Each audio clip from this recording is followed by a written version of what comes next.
replace human roles in the workplace? Mastering emotional intelligence or EQ therefore becomes super critical to any employee to stay relevant. What's EQ? EQ includes self-awareness, empathy, and interpersonal skills that enable us to navigate complex human interactions effectively. I help leaders prevent workplace burnout and build agile workforce through emotional resilience.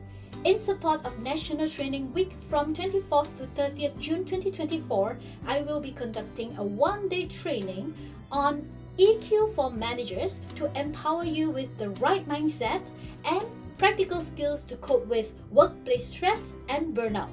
Stay tuned.